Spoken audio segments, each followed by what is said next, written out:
فاسألوا أهل الذكر إن كنتم لا تعلمون.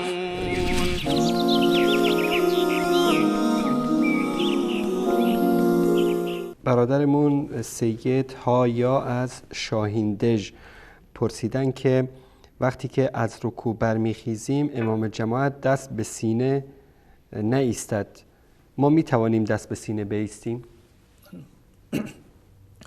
حکم شرعی اونگونه که رسول الله صلی الله علیه وسلم بیان کردن این است که در حالت قیام انسان باید دستها را ببندد، یعنی قبض بکند، دست راست را بر روی دست چپ بر روی سینه یا بالاتر از ناف دست را بگذارد. این حکم شرعی هست که مورد اتفاق تمام مذاهب اهل سنت و الجماعت هست. باز کردن دست، ولی اینکه در برخی از مذاهب اهل سنت هم به سراغ داریم در مالکی ها، این خلاف سنت رسول الله صلی الله علیه وسلم هست و قول مرجوحی هست، یعنی از رسول الله صلی الله علیه وسلم چون این حکمی ثابت نیست. این در حالت قیام هست، وقتی که انسان برای نماز ایستاده. اما زمانی که بعد از رکوع دوباره بلند می شود و در حالت قومه، یعنی راست می ایستد که بعد از این به سجده بروند، در اینجا از نظر فقهی علما اختلاف دیدگاهی رو دارند با توجه به حدیثی که هم در این زمینه وجود دارد که وقتی که رسول الله صلی الله علیه و سلم برمیگشتند یا هر کسی هم که به اصطلاح از رکوع بلند می شود به صورتی صبر می کردند که هر عضوی به حالت قبلیش برمیگشت، هر عضوی به حالت قبلیش برمیگشت.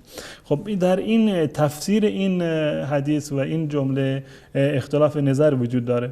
بعضی نظرشون این است که حالت قبل از رکوع معتبر هست. حالت قبل از رکوع زمانی بوده که به اصطلاح دستها آزاد بوده و یعنی وقتی میخواسته به رکوع برود.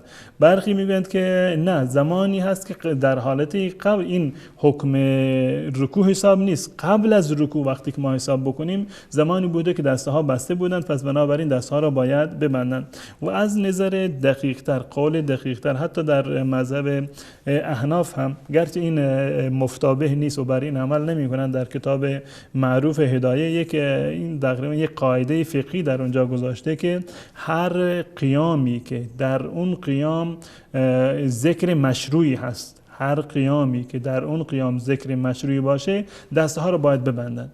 و ما میدونیم که بعد از رکوع یک ذکر مشروعی هم هست که اون ذکر مشروع را بخونند که ربنا ولک الحمد. بنابر این قواعد دست بستن یعنی به اصطلاح اولاتر هست. منتها بسیاری از فقها نظرشون این است که ارسال باشه و بازم به حدیثی قبلا اشاره کردن، به این حدیث استدلال کردن و هر دو مورد جایز هست، هر دو مورد جایز هست، هیچ اشکالی نداره. انسان بعد از رکوع برای یک لحظه طبعا که قبل از اینکه به سجده میرود میتواند دستها را ببندد و میتواند که دستها را باز بگذارد تا اینکه به سجده برود. هر دو صورت جایز هستند و اشکالی نداره.